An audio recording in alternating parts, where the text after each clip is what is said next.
एक छोटे से जंगल में एक खूबसूरत चिड़िया भोंसली रहती थी। उसका नाम भोंसली था क्योंकि वो बहुत नर्म और आरामदेह घोंसला बनाती थी, जैसे रुई की भोंसली, पंखों की तरह नर्म। वो अपने 3 नन्हे बच्चों के साथ एक ऊंचे दरख्त की शाख पर रहती थी। एक दिन सुबह सवेरे भोंसली ने अपने बच्चों को कहा, बेटो, आज मैं दाने ढूंढने जा रही हूँ, तुम घोंसले में रहना, बाहर मत निकलना। बच्चे चूं चूं करके बोले, अच्छा माँ, जल्दी वापस आ जाना, हम भूखे हैं। भोंसली उड़ी और खेतों की तरफ चली गई। सारा दिन वो दाने इकट्ठे करती रही, गंदम के दाने, चावल के टुकड़े, कीड़े मकोड़े सब जमा किए। मगर दिन ढलने लगा तो वो थक गई। जब वापस लौटने लगी तो अंधेरा हो गया था, रास्ता भूल गई।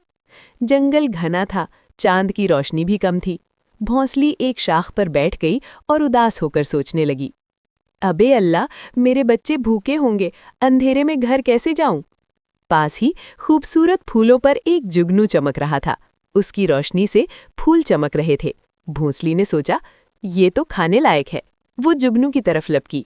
जुगनू ने देखा तो फूलों में छुप गया। अंधेरे में भोंसली को कुछ न दिखा।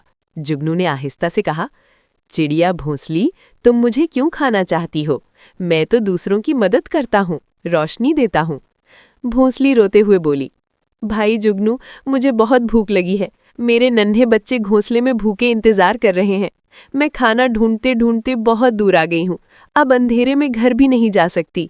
जुगनू ने तरस खाया और बोला, ठीक है, मुझे मत खाओ, मैं तुम्हारी मदद करता हूँ। मेरे पीछे पीछे उड़ो, मैं रोशनी करूँगा। जुगनू ने अपनी चमकती रोशनी रोशन की।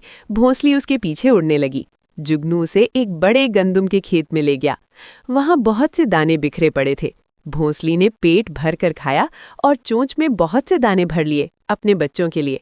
भोंसली ने खुश होकर कहा, शुक्रिया जुगनू भाई, अब क्या तुम मुझे घोंसले तक छोड़ दोगे? जुगनू मुस्कुराया, क्यों नहीं, चलो। जुगनू रोशनी करता रहा, भोंसली उसके साथ उड़ती रही। आखिरकार वो अपने दरख्त पर पहुंच गई। बच्चे चूं चूं करके खुश हुए। भोंसली ने सबको खाना खिलाया, सब खुशी से सो गए। जुगनू ने अलविदा कहा और अपने फूलों की तरफ लौट गया। इखलाकी सबक, नेकी और मदद का बदला हमेशा मिलता है। जब तुम दूसरों की मदद करोगे तो अल्लाह तुम्हारी मुश्किल आसान कर देगा। छोटा सा जुगनू भी बड़ी मदद कर सकता है।